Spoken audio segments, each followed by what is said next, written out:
आपको बता चुकी हूँ कि लेमिनार एयर फ्लो क्या होता है।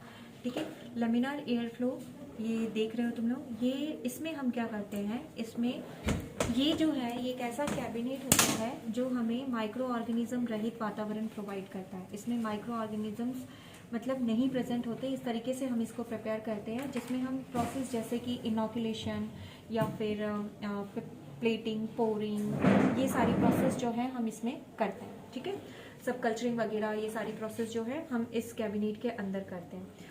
अब ये कैबिनेट कैसे स्टेलाइज होता है या इसमें कैसे माइक्रो ऑर्गेनिजम्स मरते हैं या नहीं प्रेजेंट होते हैं वो मैं तुम लोगों को बताती हूँ।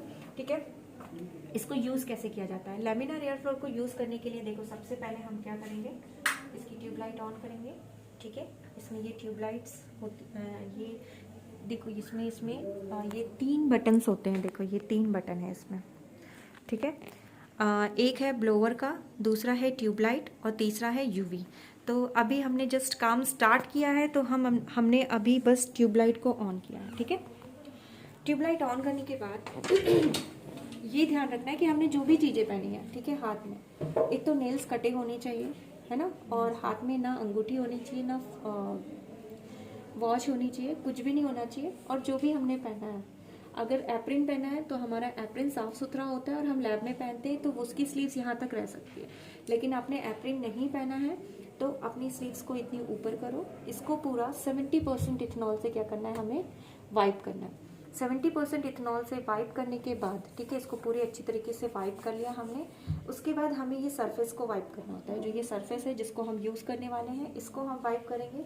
तो कॉटन की हेल्प से, कॉटन में हम 70% इथेनॉल लेंगे और उसको एक ही डायरेक्शन में वाइप करेंगे। पोछे की तरह नहीं मारना है, डस्ट इधर उधर हो जाएगा, इसलिए एक ही डायरेक्शन में उसको क्या करोगे, वाइप करोगे। वाइप करने के बाद जब हमारा ये पूरा साफ हो जाएगा, उसके बाद ये जो स्पिरिट लैंप है इसको हम 100% इथेनॉल से भर देंगे ताकि हम इसमें फ्लेम जब भी यूज़ करना हो तो हम कर सकते हैं। इसके अलावा हम कपलिन रखते हैं जो कि एज अ कूलिंग, मतलब उसमें 70% इथेनॉल भरा रहता है। तो हम जब भी फॉरसेप या फिर क्या बोलते हैं स्कैल्पल का यूज़ करते हो तो वो गर्म हो जाता है, तो हम डायरेक्टली उसको माइक्रो ऑर्गेनिज्म या किसी पे लगाएंगे तो वो मर जाएंगे, हाइट मतलब इतने हॉट होने के कारण। तो इस कारण से हम क्या करते हैं, उसमें कूल कर देते हैं। ठीक है, और एक एज अ स्टैंड भी वो कपलिंग जो है वो काम करता है। उसके बाद हम वो सारी चीज़ें अपने कंफर्ट के हिसाब से कि कौन सी चीज़ें किस साइड रखनी है, अपने कंफर्ट के हिसाब से हम पूरी चीज़ें लोड कर देते हैं। जैसे कि पेट्री प्लेट हुआ, क्या बोलते हैं, जो भी टेस्ट ट्यूब होते हैं उनको हम इस साइड में रख देंगे। ठीक है, मतलब अपने कंफर्ट के हिसाब से उस साइड में रख देंगे हम लोग। उसके बाद जब हम लोड कर देते हैं, हमारा सारा सामान लोड कर देते हैं, सारा सामान लोड करने के बाद हम क्या करेंगे, ये जो डोर है, ठीक है, डोर को कभी हम पूरा नहीं खोलते, पूरा डोर खुल सकता है लेकिन हम नहीं खोलते हैं ताकि कंटामिनेशन ना आए। अभी हाफ डोर खुला हुआ है क्योंकि इतने डोर में हम काम करते हैं। मुंडी हमारी बॉडी पार्ट में सिर्फ हमारा एल्बो तक का जो पोर्शन है वो अंदर होना चाहिए, बाकी कुछ भी नहीं। ठीक है, उसके बाद हम इसको क्लोज कर देंगे।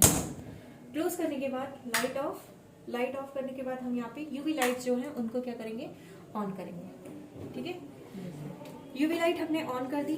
अब यूवी लाइट कम से कम हमें कितने मिनट के लिए देना है दीदी, 20 मिनट्स के लिए हमें यूवी लाइट जो है वो देना है। कम से कम 15 to 20 मिनट्स हमें देना है। उस ज्यादा से ज्यादा तुम कितना भी दे लो, लेकिन कम से कम हमें कितना देना है, 15 to 20 मिनट्स को चालू रखना है। ठीक है, जब हम यूवी लाइट का काम हमारा हो जाता है, 15 से 20 मिनट हो जाते हैं तो हम इसको ऑफ करेंगे। ऑफ करने के बाद हम तुरंत ब्लोवर ऑन करेंगे, ब्लोवर और लाइट, ट्यूब लाइट। ठीक है, उसके बाद हम ये डोर को ओपन करेंगे। एक बात का ध्यान रखना, ब्लोवर ऑन किए बगैर डोर को ओपन नहीं करना है। नहीं तो क्या होगा, अगर तुमने ब्लोवर ऑन नहीं किया और डोर को ओपन कर दिया तो जो बाहर इस जगह पे जो भी माइक्रो ऑर्गेनिज्म प्रेजेंट है वो अंदर एंटर करता है अगर तुमने ब्लोवर ऑन नहीं किया। ब्लोवर क्या है, हैपा फिल्टर्स, जो कि माइक्रो ऑर्गेनिज्म को अंदर घुसने से रोकता है। हैपा फिल्टर्स यानी HEPA यानी हाई एफिशिएंसी पार्टिकुलेट एयर। ठीक है, ये क्या करते हैं कि माइक्रो ऑर्गेनिजम्स को अंदर आगे से रोकते हैं। तो ये हमारा जो कैबिनेट है वो स्टेरिलाइज रहता है, तभी हम अपना काम कर सकते हैं।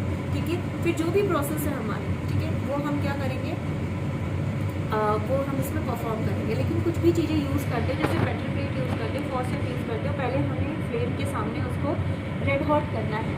पेट्री प्लेट्स को एक बार उसके सामने से दिखाकर और लेकर आना है ताकि वो प्रॉपरली स्टेरिलाइज हो जाए। उसके बाद उसमें पोरिंग वगैरह हम कर सकते हैं। और फॉर्सेप्स, स्कैल्पल वगैरह जो होते हैं उनको हम क्या करेंगे, उनको रेड हॉट करेंगे ताकि वो प्रॉपरली स्टरलाइज हो। फिर जब हमारा काम हो जाता है, काम होने के बाद हम यहाँ पे क्या करेंगे, ब्लोअर ऑफ करेंगे। ब्लोअर मीन्स ये जो फिल्टर है HEPA फिल्टर, इसको हम क्या करेंगे, ऑफ कर देंगे। ठीक है, ऑफ करोगे उसके बाद फिर जैसे हमने वाइप किया था स्टार्टिंग में, वैसे ही हमें इसको बंद करते समय भी वाइप करना है प्रॉपरली। इसको वाइप करने के बाद, क्योंकि हम नेक्स्ट डे भी अगर इस पर कोई परफॉर्मेंस करते हैं तो कंटामिनेशन आने की बहुत ही कम चांसेस है।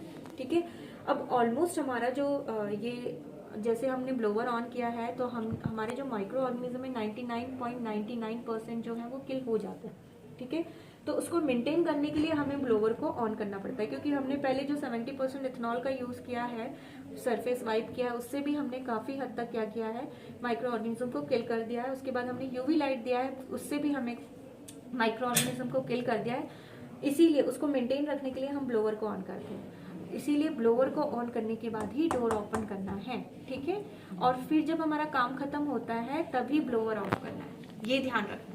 मैम अगर ये बंद रहेगा और ब्लोवर ऑन कर देंगे तो कुछ होगा क्या? मतलब बंद रहेगा, ब्लोवर ऑन कर सकते हो, कर सकते हैं ना, बंद रहने पे ब्लोवर ऑन कर सकते हो, लेकिन ब्लोवर ऑफ नहीं होना चाहिए इसके खुलने के बाद। जब अगर हमें काम करना है तो काम करने के बाद ब्लोवर ऑफ कर सकते हो, लेकिन हमारा काम खत्म, मैंने ब्लोवर ऑफ कर दिया, ठीक है, तब कर सकते हो, क्योंकि अब हमें कोई काम नहीं करना। लेकिन जब तक हमारा काम रहेगा ना, तब तक हमें ये ब्लोवर मतलब ये फिल्टर्स को ऑन रखना है, ताकि माइक्रो ऑर्गेनिज्म अंदर एंटर ना करे। ठीक है, इन सारी चीजों का हमें ध्यान रखना होता है। और एक और चीज का ध्यान रखना है कि जब भी हम यहाँ लैब में आते हैं, अभी तो फिलहाल नहीं कर रहे हैं प्रैक्टिकल, जब भी हम आते हैं हमारे बाल अच्छे से बंधे होने चाहिए, कैप लगी होनी चाहिए। ठीक है, और एप्रिन होना चाहिए। वो भी ये नहीं कि तुम लोग बाहर से आ रहे हो तो वो एप्रिन बाहर से ही पहन के आ रहे हो, लैब में ही पहनना है उसको। और ये शूज वगैरह जो है यहाँ पे नहीं अलाउड है। ठीक है, ये काम करते समय, नहीं तो कंटामिनेशन आएगा ही आएगा। ठीक है, कंटामिनेशन क्या होता है, अनवांटेड ग्रोथ होती है माइक्रो ऑर्गेनिज्म की। ठीक है, जो माइक्रो ऑर्गेनिज्म को हम ग्रो नहीं करना चाहते और वो माइक्रो ऑर्गेनिज्म ग्रो हो रहे हैं, यानी कि अनवांटेड माइक्रो ऑर्गेनिज्म, तो वो कंटामिनेशन कहलाता है। ठीक है, तो इसलिए उससे बचने के लिए हम क्या करते हैं, इसका यूज करते हैं। तो काफी हद तक हम इससे बच सकते हैं अगर हम सारी चीजें प्रॉपरली फॉलो करें। ठीक है, आगे समझ में वीडियो